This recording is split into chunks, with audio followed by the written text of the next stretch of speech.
Good afternoon, everyone. Today we are going to discuss the topic double circulation.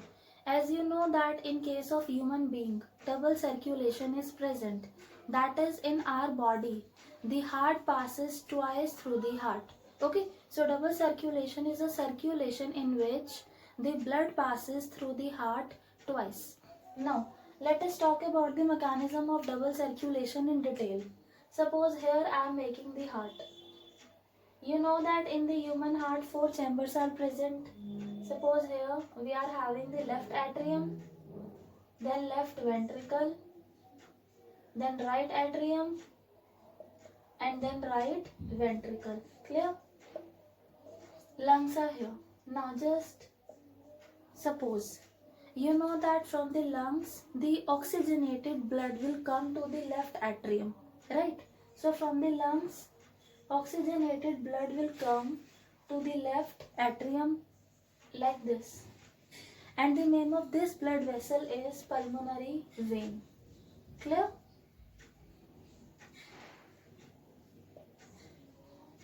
And from the right ventricle, you know that the right side will receive the deoxygenated blood from the body. The right atrium will receive the deoxygenated blood from the body. Then the right ventricle will receive that deoxygenated blood. Now, from the right ventricle, the deoxygenated blood will go to the lungs for the process of oxygenation. From the right ventricle, the deoxygenated blood will go to the lungs for the process of oxygenation. Am I clear? This is pulmonary artery. This is known as pulmonary circulation. Basically, double circulation is made up of two circulation in the human body. Pulmonary circulation and systemic circulation. Here, pulmonary circulation and systemic circulation. In pulmonary, as the name suggests, the lungs are involved. Okay, from the lungs, oxygenated blood will come to the left atrium with the help of the pulmonary vein. Clear? Now, obviously, you know that the oxygenated blood will go to the left ventricle, then to the whole body. Then from the whole body, deoxygenated blood will come to the right atrium, then right ventricle. Okay, that is a part of systemic circulation. We are just talking about the pulmonary circulation. From the lungs, oxygenated blood will come to the left atrium via pulmonary vein. Okay, and second thing, from the right ventricle, the deoxygenated blood will go to the lungs for the process of oxygenation via pulmonary artery. This makes up the pulmonary circulation. Now let us talk about the systemic circulation. As you have seen, with the help of the lungs, from the lungs, the oxygenated blood has entered into the left atrium, right? Now, this oxygenated blood will go to the left ventricle, and from the left ventricle, where the oxygenated blood will go? To the body parts. So, from the left ventricle, the oxygenated blood will go to the body parts. It is a 3D structure, it will come like that. Is it fine? I'm just making it like this, but the vessels come like that. Three-dimensional body is there, but let me make it like this. With the help of the artery, the oxygenated blood will go to the body parts.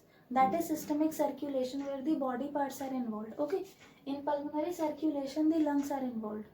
Now from the left ventricle, the oxygenated blood will go to the body parts, and obviously when it will reach the cells of the tissue, the artery will divide into small tubes, that is capillaries. Okay, like that. Now what will happen? The cells of the body will take this oxygen and they will use this oxygen, and now they will release CO2 in this blood. Now this blood will become deoxygenated blood. The blood that came, it was oxygenated. Now the blood that is going to leave the cells, it is deoxygenated. Okay, now all the capillaries will join and they will form veins, and finally all the veins will join to form the vena cava. Now the vena cava will open into the right atrium. Am I clear? Like this, the vena cava will open into the right atrium. With the help of that, the deoxygenated blood will go to the right atrium. This is systemic circulation. From the left ventricle, the oxygenated blood will go to the cells. Okay, so basically the systemic circulation is responsible for providing the oxygen, nutrients to the body cells. You can just see in the systemic circulation, the oxygenated blood is going to the cells of the body. Clear? So here you can see the blood is passing through the heart twice. So this is double circulation. Am I clear? Now, let us talk about another topic, that is regulation of cardiac activity. How the activity of the heart, how the cardiac output is being regulated by our body. So regulation of cardiac activity. Clear? One thing I told you earlier also, our heart is myogenic. Myogenic means it is somewhat under the control of the muscle tissues, that is the nodal tissue. It is having SA node, AV node, bundle of His. So your heart is under their control. Is that clear? But yes, a nervous control is also there in the medulla oblongata. You know that your brain is having three parts: forebrain, midbrain, hindbrain, right? In the hindbrain we are having pons, medulla, cerebellum. In the medulla of the hindbrain. So in the medulla oblongata there is present a center. Okay, that center controls the cardiac activity with the help of autonomic nervous system. Clear? No doubt your heart is myogenic. It is self-regulated. Intrinsically only the activity of the heart is being regulated. Okay, inside the heart only muscles are present, they will regulate the activity of the heart. But yes, in the medulla oblongata there is present a center. That center regulates the cardiac activity with the help of the autonomic nervous system. Now in the class 10th you have studied that autonomic nervous system is having two parts: sympathetic autonomic nervous system and parasympathetic autonomic nervous system. Now it will depend which one is active. If sympathetic one is active, then what it will do? It will increase the rate of the heartbeat. Okay, the heart will start beating faster, and as a result the cardiac output will increase. And if parasympathetic system is active, then what will happen? The heartbeat will get slower down, and as a result the ventricle contraction will be slower, and as a result the cardiac output will decrease. So this was about the regulation of the cardiac activity. Firstly, it is myogenic. The activity of the heart is controlled by the nodal tissue that is present in the heart itself. But yes, there is a center in the medulla oblongata. That center also regulates the cardiac activity with the help of the autonomic nervous system. Okay, if that center is activating the sympathetic nervous system, then your heartbeat will increase, ventricular contraction will be faster, and as a result the cardiac output will be more. And if that center is activating parasympathetic nervous system, then heartbeat decreases, cardiac output decreases. Which one will be active? It depends upon the condition. You are running or you are just standing, you are just sitting. It depends upon your body posture, your what type of exercise you are doing. Okay, now next topic is disorders of circulatory system. First disorder you might have heard, that is high BP, or I can use the term hypertension. High BP is also known as hypertension. Clear? High BP is high blood pressure. Do you know what is the normal blood pressure of the body? Do you know what is the normal blood pressure of the body? It is 120 by 80 mm of Hg.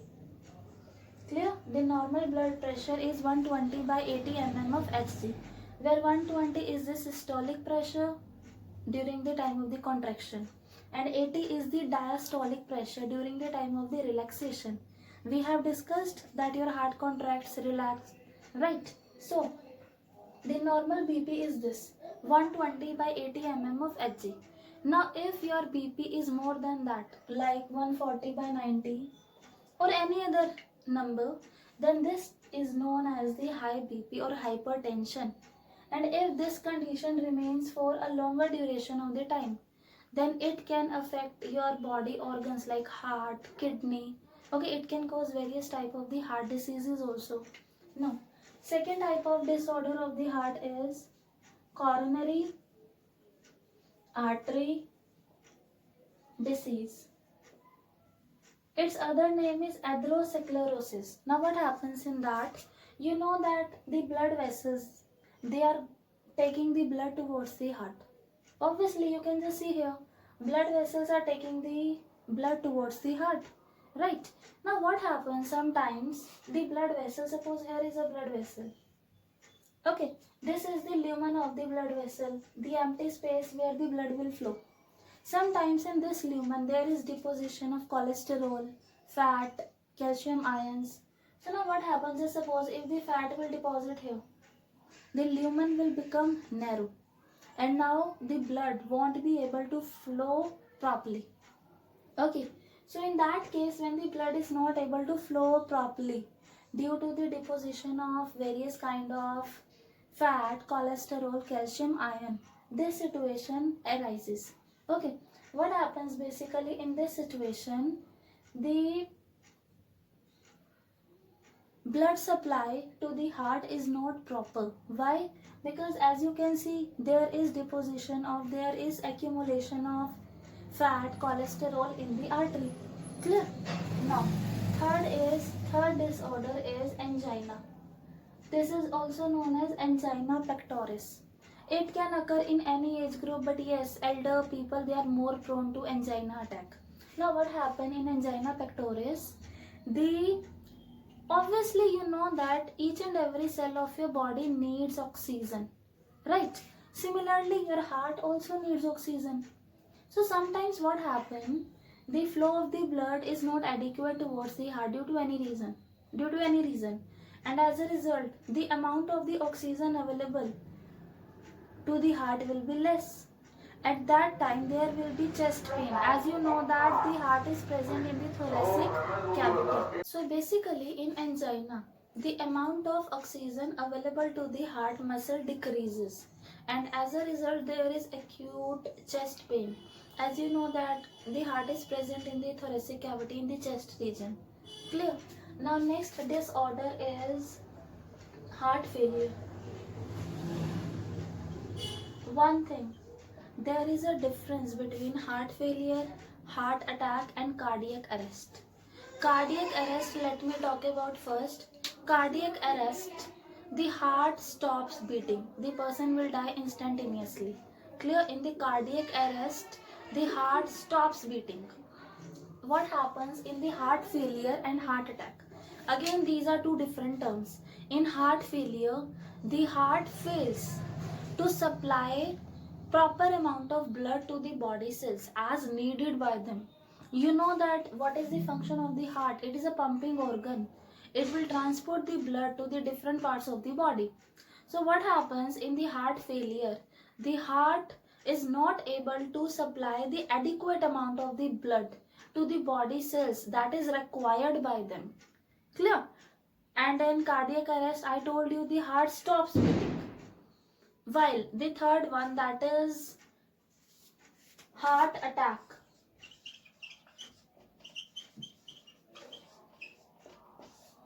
Now what happens in case of the heart attack? The muscles of the heart, they are not getting the proper supply of blood. Is it fine? Now let us start a new chapter, that is chapter number 19, excretory waste and their elimination. In that chapter we are going to study the human excretory system. Okay. So our next chapter is excretory products and their elimination. First of all, suppose here is a cell of the body. Now, you know that this cell will perform many activities, many reactions will go on in the cell of the body, and similarly, our body is having so many cells. Okay, in all the cells of the body, reactions are going on, and the sum total of all the reactions is known as metabolic reactions. Sum total of all the reactions that are taking place in our body is known as metabolic reactions. Clear? So basically I can say metabolic reaction means the sum total of all the reactions that are taking place inside our body. Clear? Now, as a result of the metabolic reaction, obviously the products will be formed, plus waste products will be formed. In your cell, in the cells of your body, various kind of metabolic reactions are going on, and as a result of those reactions, some kind of waste products are also generated. So there is a need to remove those waste products from the body, right? And the process of removing the waste products from the body is known as excretion. Like when we used to produce CO2, right? That CO2 is also a waste product that is removed with the help of the lungs. Clear? Similarly, in our body, by the breakdown of the amino acid, there is formation of a waste product that is known as nitrogenous waste.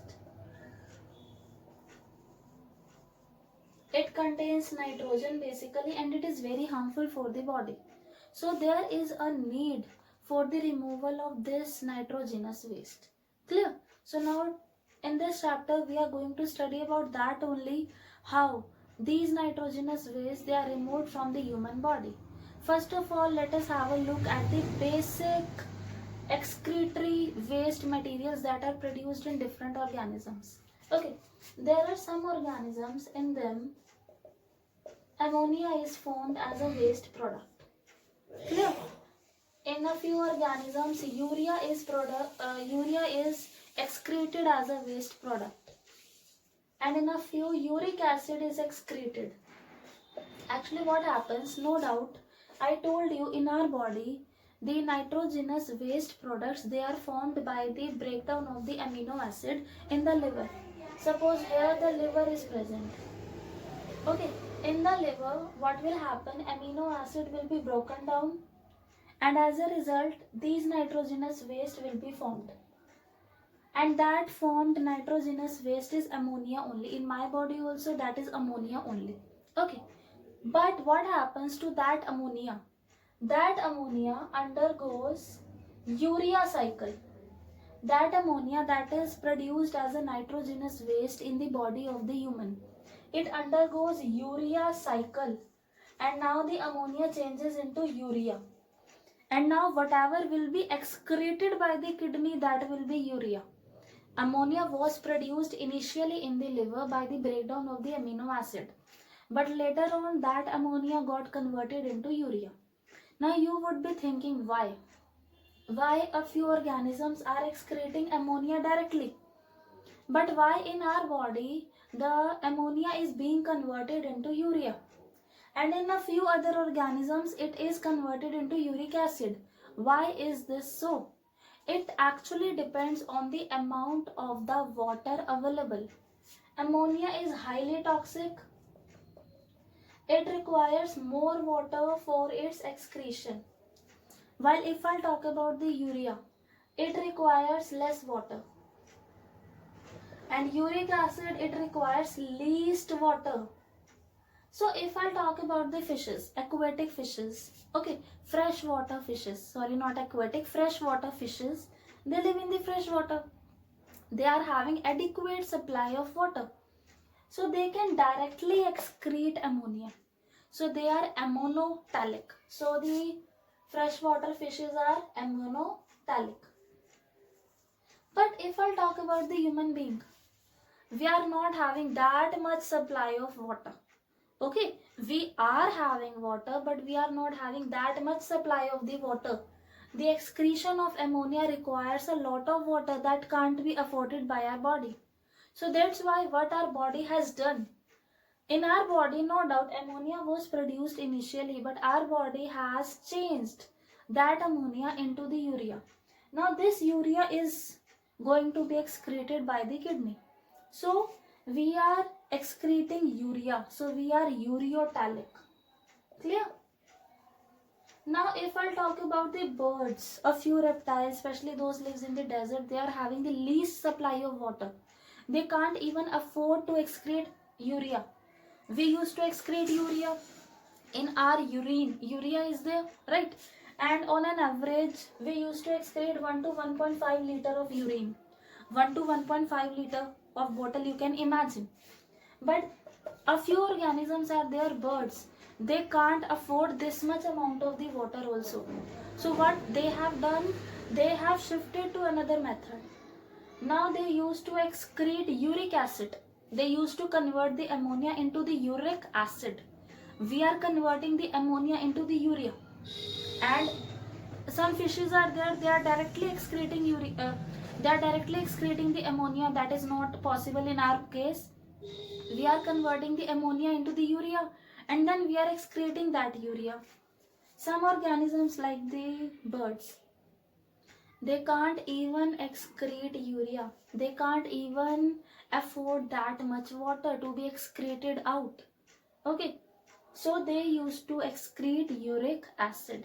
So they are uricotalic.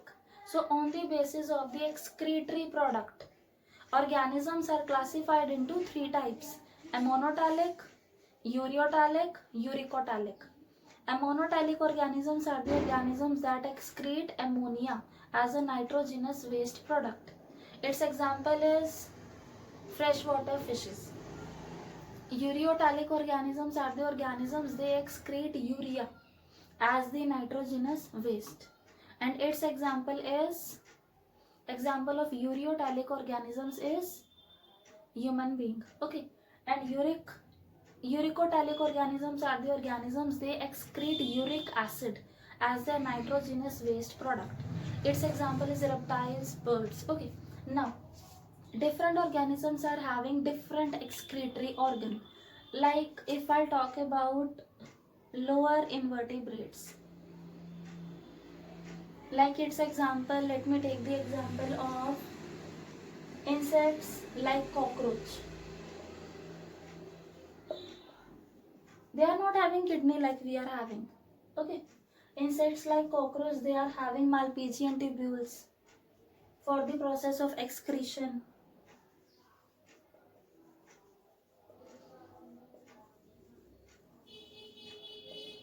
Clear?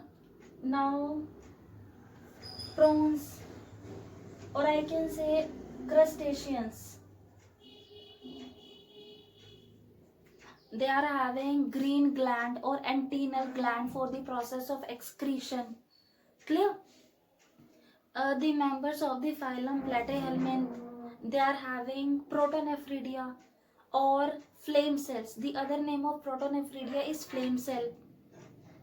Higher organisms like human being, we are having kidney for the process of excretion. Clear?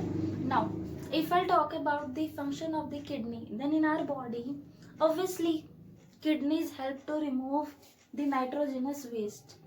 Along with that, kidneys are performing other functions also. Second function, kidneys, they used to remove the drugs from our body. Drug, any kind of medicine that we are taking. Clear? Kidneys, they help to maintain the pH of the blood. They help to maintain the ionic concentration of the blood. They help to maintain the osmotic concentration of the blood. Clear? Sometimes kidney also act as an endocrine gland. Kidney produces a hormone, and the name of that hormone is erythropoietin. Okay, that hormone basically it increases the rate of the blood cell production in the red bone marrow. So kidney is performing many functions in our body.